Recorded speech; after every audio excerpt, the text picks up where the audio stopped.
Welcome to the Pub Date Podcast, the show where two book broads discuss what should happen before, during, and after your book publication date. Brought to you by Broad Book Group, with your hosts Vanessa Campos and Jen Dorsey.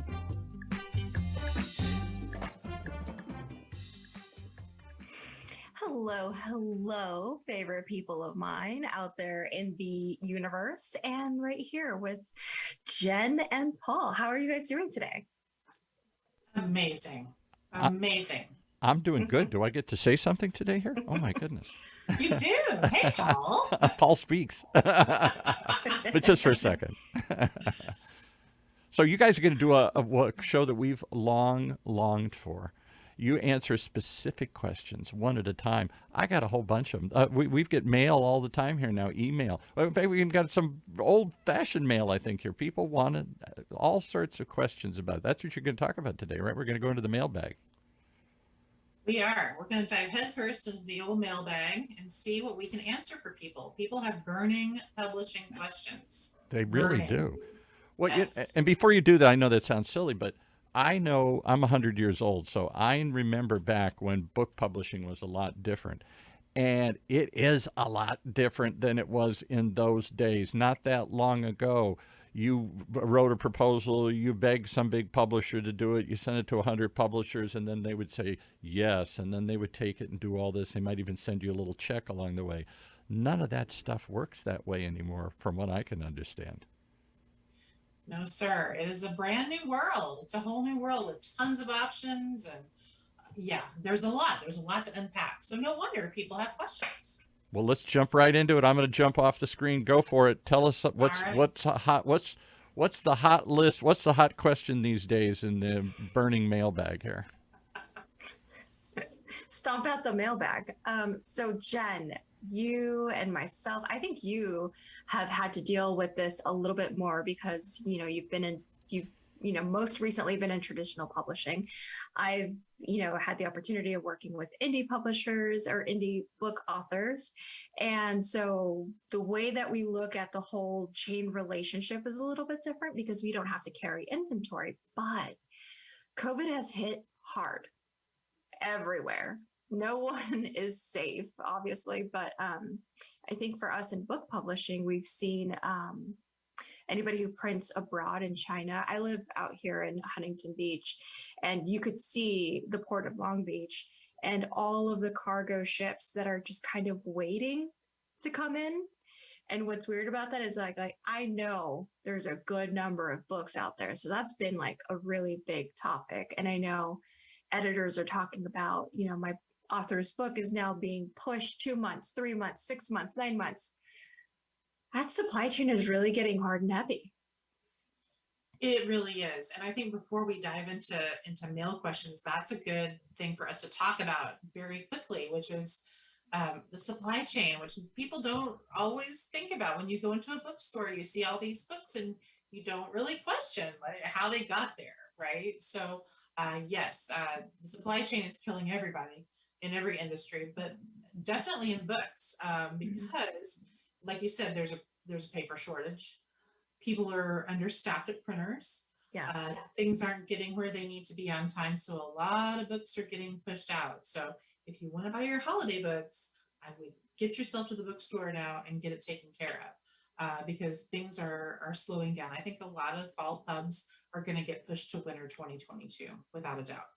Yes. And if you want to support your favorite authors and you know that they're coming out with a book, pre-order the book now. October is the new December. And it's really the right time in terms of getting all those Christmas presents because we all want books as Christmas presents. And I don't want an ebook. I want a physical, beautiful book. But yeah, support your local bookstores, support your authors, and just put the money down now. And that really goes a long way.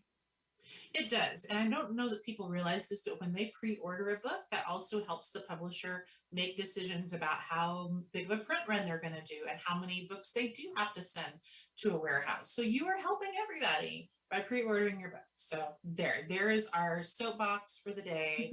Go and pre-order your books. Yes, and visit bookshop.org. Yeah. That is a really important place, especially for any indie bookstores that may not have that e-commerce capability. So anyway, Yes. that actually puts us into a really good mindset to talk about what the first question that we always get is, how do I set my expectations for how long it takes to publish a book? Oh, that's the question for the ages. That's a good one. That's a good one to start with. And you're right. The supply chain thing is definitely related because all of that stuff that happens after the book is sent to the printer, all that stuff takes time. But then there's all the stuff you have to do before it that takes time too. So I think it really depends on what kind of publishing you're going to do. Don't you think? Yeah, I know that as a self-published author, you think, the ability, not that you think, but the ability to get your book into the hands of readers is pretty turnkey with KDP. But what I think that does is that it kind of, it takes you out at from actually promoting the book, from getting the buzz out, from sending traffic to that landing page and doing all the things that the traditional publishers are doing to kind of get that buzz out, and doing pre-orders and sending out digital advanced review copies of the book to long lead media, which is like, yes, magazines still exist. And they do take about 6 months to even look at and consider publishing your content, because just like books, they're also working on an editorial calendar that's way ahead into the future. Yeah.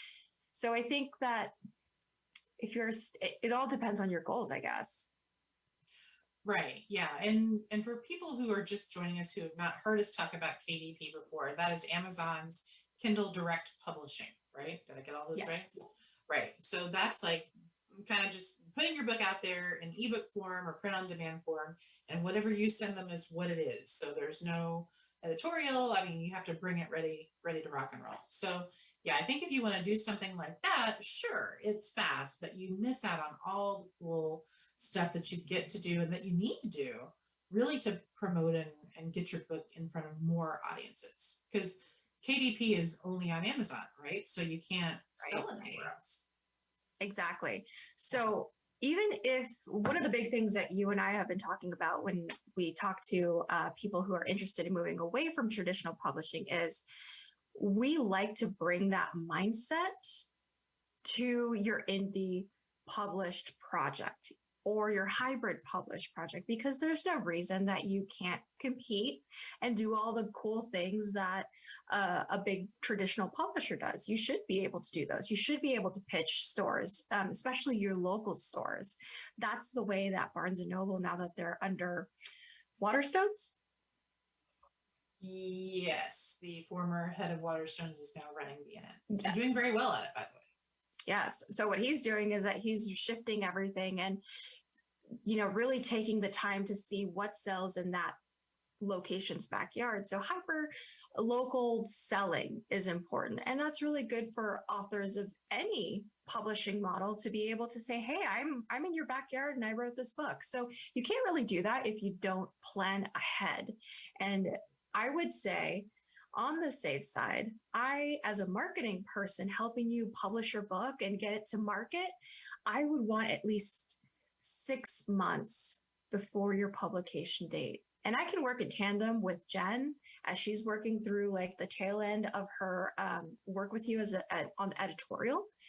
But I would want 6 solid months of being able to say, hey, let's figure out a game plan. Yeah. Who are you talking to already? So that's 6 months for me. How about for you on editorial? Gosh, so many people come to the table with the books partially written or just mapped out, which is fine. I love to work with people early. So I love to work with people to kind of help them do that initial development and make sure the table of contents really sings and it says all the things that they want it to say and that it's organized well. So you have to think about your writing schedule first. Most people who write a nonfiction book are going to crank it out in maybe 3 to 6 months. Now, some people take longer, and if you do take longer to write it, that's totally fine. But I think once they are signed with a hybrid publisher or an indie or a traditional publisher, the expectation is it's going to take them around that much time to write. Some publishers give you longer. They'll give you a year to do just the writing piece. But in my experience, I found that it's really easy for people to walk away from it and not get it done and kind of procrastinate maybe a little bit. So I think that 3 to 6 months for the writing is really important. And then for the editorial, probably 3 to 4 months. So I like to do a really good, heavy developmental phase with folks where we sit down, we look at it, we reorganize things, we tear it all apart, we put it all back together and make those chapters in the order they need to be, and the paragraphs have great transitions. That takes about 4 to 6 weeks to do the development piece. Then we dig into the copy edit part, which is another maybe 4 weeks because the copy editor needs a couple weeks. And then they want to kick it back to the author so the author can look at it and answer queries. And then there's kind of that final week where they do the buttoning up of all of it. So I would say a good 2 to 3 months probably for the editorial part after the book is written is what I would consider ideal. So we're looking 9 to 12 months. It's a book baby. It's a book baby. That's right.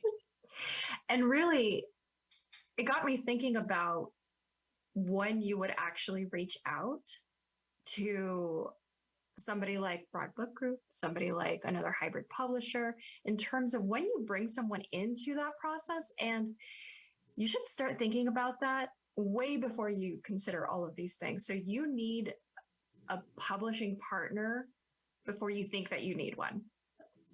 I would agree with that 100% because whoever you work with, if you're working with really great professionals who have excellent credentials, they are going to bring knowledge to the table that you don't have as an author.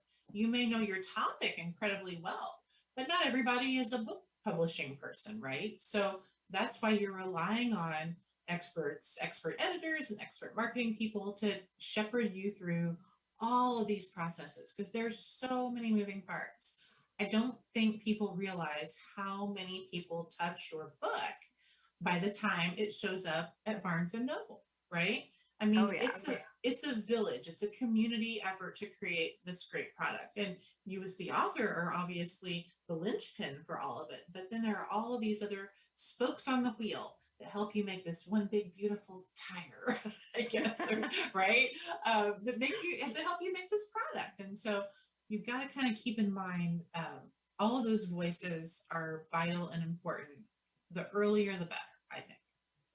I agree. And I want to throw a monkey wrench into that tire because the other thing that I was thinking about is what if, you work with somebody who is doing a white label packaging and you want to create your own imprint? Well, you got to think about that a lot earlier on, because with an imprint, you need to register, you need to create a logo, you need to get ISBNs. All of these things are, they're easy to do enough on your own if you take the time and research it. But you could also work with a hybrid publisher that is knowledgeable in doing that and is able to kind of create something that is intended for you to kind of continue on and live on. Because as an indie author, you're essentially the publisher. So you should think about those things. Yeah, for sure. And I would say if you envision more than one book happening, then you should consider doing your own little imprint and having someone white label it for you so that you are the press of whatever topic area it is. And yeah, that's a whole other conversation. Then we're talking all kinds of lead times. How do you want to drip these books out? Do you want to do one a year? Well, then that can kind of help you set your intentions for that expectation of how long it takes. Do you want to do a couple of books a year, or do you really want to make it a long tail thing and do it like every other year? So if you're going the imprint route, then there's a lot to think about for sure. Yeah, it kind of is like this mushroom cloud and it just keeps imploding on itself the more you think about it. And I love to geek out on it. I love every part of it. And I think that's my ops mind kind of putting it together and putting all the pieces together and putting the production schedule together. And that's a lot, even for me, when it comes to putting that, all of that mapping in place. But I wouldn't want to do that by myself as a novice. Right. Yeah, there's just so much. There's a lot there. So, burning question number 2. We got this one, and we get this one a lot, I think. When someone tells me I need an editor, what does that mean? Oh, that can mean so many things. Oh, wow. Let's dig into that. It kind of is adjacent to the first question, which was how long does this all take? Right. When someone tells you you need an editor, number one, please do not be offended. We all need an editor. We all need somebody else to look at our work. I mean, even you and I send things to each other every week, right? Yes, absolutely. Like, please look at this blog post. Does it make sense? So I think kind of go into your writing with an open heart for constructive criticism. I'm going to put that on a t-shirt. When someone says, though, you need an editor, it really depends. It depends on where you are in the process. So, for example, if you're going to be working with a hybrid publisher or self-publishing, then you're going to want an editor to help you do that development piece, to help you make sure that all of the moving parts are there, that you don't have any content holes, that the book is a viable book idea and it's enough to be a book, right? Because sometimes we have really great ideas and it turns out maybe they're only big enough to be a magazine article, or they're only big enough to be a blog post because there's not a whole lot to say about them. So a developmental editor will help you ascertain whether your topic is big enough, but yet is in a nice little niche so that it's unique. It's a really fine line that you have to walk. And I think a dev editor does that work really, really well. So that's one way that you could use an editor. If you've already got the book written and you feel comfortable and confident with that structure, and maybe you've had some feedback from colleagues or other subject matter experts who have affirmed what is there in the book, maybe you just need a copy edit at that point if you're going to self-publish.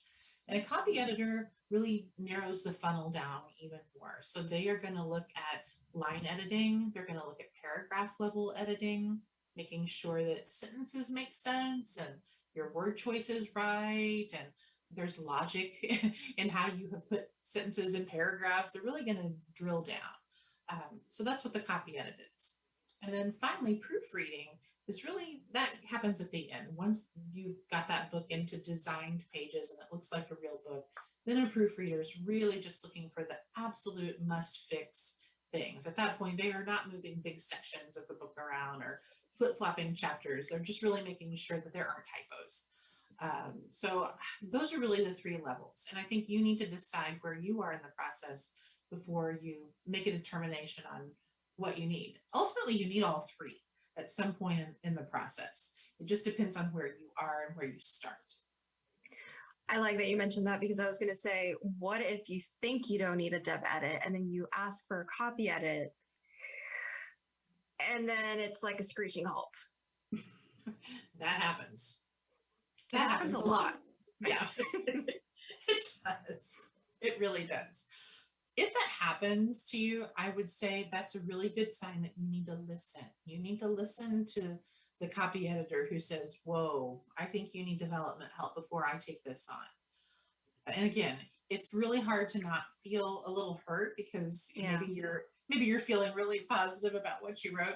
And it's not that it's not good. It's just that it needs help shining a light on your message even more. So I would say just be open to the feedback, be open to the possibilities, and don't be afraid to take a step back. You know, just because you think you're at copy edit stage does not mean that you can't put on the brakes and say, whoa, I'm going to take this back a minute. I'm going to have a dev editor look at it. I'm going to rethink this.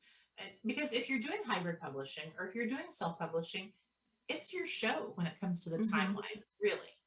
And so that's fine. And even if you're with a traditional publisher and they feel like, okay, we need to put on the brakes a little bit, while it's really more up to them what the schedule looks like and when the book comes out, they are not going to want to put a book out there that isn't ready. And so I think we've both been in that experience working traditionally, right? Where we've had to put on the brakes for the greater good of the book. So just remember that everybody's on the same page about wanting to have a great book. And if that means you have to take a pause, then that's what it means. And that's okay, because Okay. we've gotten book manuscripts that we thought were timely, and then something happens, technology changes, or some major event happens in the industry that you're in, and it's worthwhile to stop and reevaluate, what the goals are now versus what they were when the book was acquired. So I'm curious to hear what you think on this, because you and I were working together, we basically said, we're going to, as a traditional publisher, we're going to go in and help you with the dev edit and the copy edit. So that was just kind of all part of the show that we ran, and we still do now, but it is a little bit more a la carte depending on where you are in your book proposal. Is that something that, if you're going into a traditional publishing model, that an author should assume that they're going to get a dev editor from the publisher? Well, I always like to say never make any assumptions when you're negotiating with anybody, right? Right. Most larger traditional publishers do provide that as part of the deal. But I would ask the question. And when you're negotiating that book contract, I would make sure that you understand what their process looks like, because it's not necessarily universal. I mean, for the most part it is, but we all do things a little bit differently. And so maybe to one publisher, a development edit means that they're just going to have a reader read it and give you some feedback. To another publisher, it might mean, okay, this person's really going to dig in and put lots of comments in your Word document and send you queries, and it's going to be very hands-on. So it really just depends on how they do business. So be sure you ask always. Yes. Put together all of your book questions on the process before that meeting and just come in. They should be able to answer all of them. Yeah. So that part of the process then should lead us into the book cover. And that's another question. I need a book cover. You need a book cover. Yes. I'm going to pitch this one to you, because to me, this is a bigger marketing question. So our question is, I need a book cover. Where do I start? What do I do? Well, unless you're a graphic designer, you don't create the cover yourself. I would suggest that you spend some time going through the bookstore shelves, taking a look at Amazon and bookshop.org in your target category and seeing what is out there, what is selling. Amazon is really good at getting those star reviews and rankings in there, so you can kind of figure out where they sit in terms of likability. But there is a science to graphic design that I still don't understand, but I love working with our designer, Andrew Wilichko, because every time he delivers a book cover and a concept, he gives us the rhyme and reason behind everything. Right. And I love it. But it is your first impression when it comes to reaching the new audience, even your own audience. You go through and you share this book cover that you think is amazing, and then it just falls flat.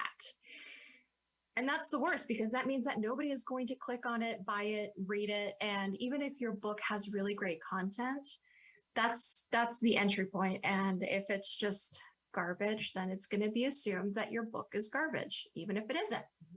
Right. So it is an investment, and one that I would absolutely recommend that you spend the time and money researching a good graphic designer.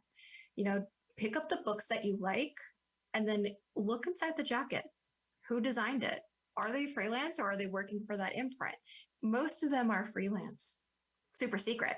And then they have their websites, and you can go in and reach out to them and say, hey, I'm working on this project, and see about working with them. Or a hybrid publisher will have a group of designers who are both skilled at interior design and the book cover design, and they are specific to your genre. So that's really important. Make sure that you do get it. Don't go through KDP's create space thing and create your own. It's just, it's a well worth exercise to work with somebody who knows what they're doing. Yeah, I would agree with that. And there's a difference between general graphic designers and people who do book covers and specialize in print design, whether they do magazines or books, but it's just a different kind of graphic design. It's not like, and that's not to say anything bad about more general graphic designers, but you're right. It's a very specific skill, and you're speaking to a very specific audience. You're trying to get people to pick up the book, and there's a lot of theory behind how they make decisions on how to design a book cover. So, you can jump on the bandwagon. The Malcolm Gladwell uh, trend was, a big one there. It's a white book cover. It's got one image Yes. on it. It's got a lot of words. And everybody under the sun did Malcolm Gladwell covers for a really long time. But what happened was they all started to look alike. So your book didn't stand out. A skilled graphic book designer is going to know how to harness the power of what works with audiences and how to get them to pick up that book. Absolutely. And walk you through why you shouldn't have a Malcolm Gladwell cover unless you're Malcolm Gladwell. Right. Exactly. So we're kind of going through this entire process, production-wise, editorial, and it's really making me think about the book proposal. And the book proposal is basically your business plan for your book. Your book is a business product. And the faster you think about that and the quicker that you get all your pieces in, all your ducks in a row, the easier it's going to be. So the book proposal is that big map that's going to walk you through every step. It's going to give you the refinement of how you present your book, your short description, your elevator pitch, your sales pitch, your outline of your table of contents, even your marketing around that. Like, what are you planning on doing? Think about 6 months before. What can you do? What do you have in terms of content that you can start sharing and leaving that breadcrumb for your audience and even new audiences?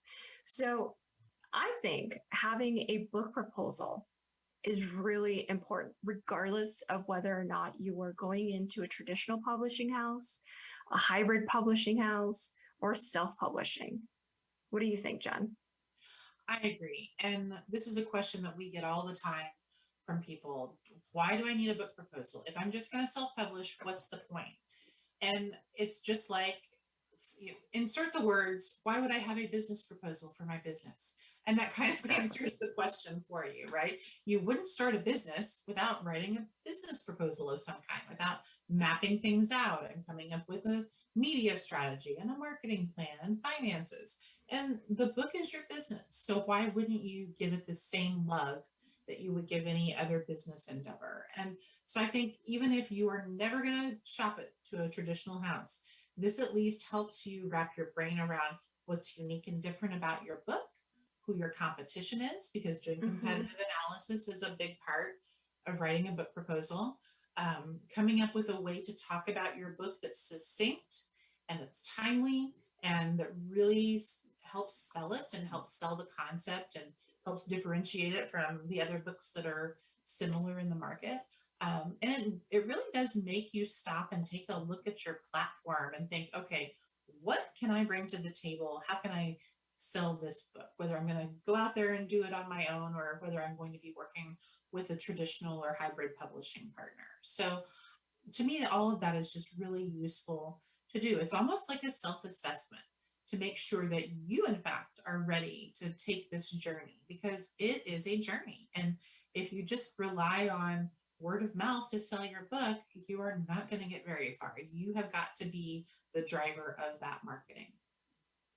Yes. And I mean, like we talked about earlier, once you start considering all the different layers of things, what you thought was really simple and just writing a book, putting a cover on it and putting it up on KDP can mushroom into a lot of different layers. And this will help you stay on track to the point where you should write each section.